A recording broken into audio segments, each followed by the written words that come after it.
வெயிலுக்கு ஏதாச்சும் ஜில்லுன்னு சாப்பிட்ணுன்னு தோணுங்க. ஜூஸ், ஐஸ்கிரீம் இது மாரி. இந்த மாரி சிம்பிளா வீட்லயே ஐஸ்கிரீம் செஞ்சு பாருங்க. குல்ஃபி ஐஸ்கிரீம் சூப்பரா இருக்கும். வீட்ல இருக்க பொருட்கள வச்சு எப்படி செய்யுதுன்னு பார்ப்போமா? இன்னைக்கு 1/2 லிட்டர் ஆவின் பால் தான் வாங்கியிருக்கோம். நீங்க வேணும்னா ஆரோக்கியா பால் கூட வாங்கிக்கோங்க. அது இன்னும் நல்லா க்ரீமியா இருக்கும். இப்ப பால ஸ்டவ்ல வச்சிரலாம். இதுல வந்து ஒரு 4லேருந்து 5 குல்ஃபி வரைக்கும் வருங்க. குல்ஃபி சைஸ பொறுத்து தான். இப்ப தேவையான பொருட்கள் வந்து சர்க்கரை. சர்க்கரையோட டம்ளர் வந்து ஒரு நார்மல் சைஸ் தான். இது நிறைய சர்க்கரை இருக்கு. வேணுன்ற அளவுக்கு நீங்க சேர்த்துக்கோங்க. இப்போ இத அரைச்சுக்கலாம் நம்ம. இது கூடவே இப்போ முந்திரி 5 முந்திரி, 5 பாதாம், 5 ஏலக்காய். இத வந்து அப்படியே அரைச்சு எடுத்துக்கலாம். வேணும்னா நீங்க தேங்காய் சேர்த்துக்கலாம். நாங்க இன்னைக்கு தேங்காய் சேர்க்கல. பால் நல்லா இப்போ கொதி வந்துருச்சு.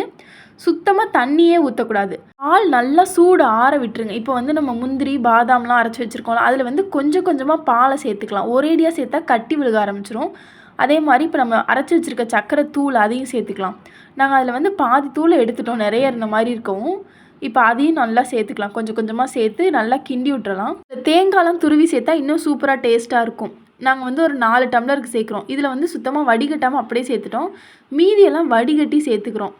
அது கொஞ்சம் வேண்டான்றனால இப்படி வடிகட்டி சேர்த்துக்கிட்டோம். மீதி எல்லாத்தையும் வடிகட்டி சேர்த்தாச்சு. ஒரு இதில மட்டும் அப்படியே ஃபுல்லா காய் எல்லாமே முந்திரி, பாதாம் எல்லாமே இருக்க மாரி சேர்த்துக்கிட்டாச்சு.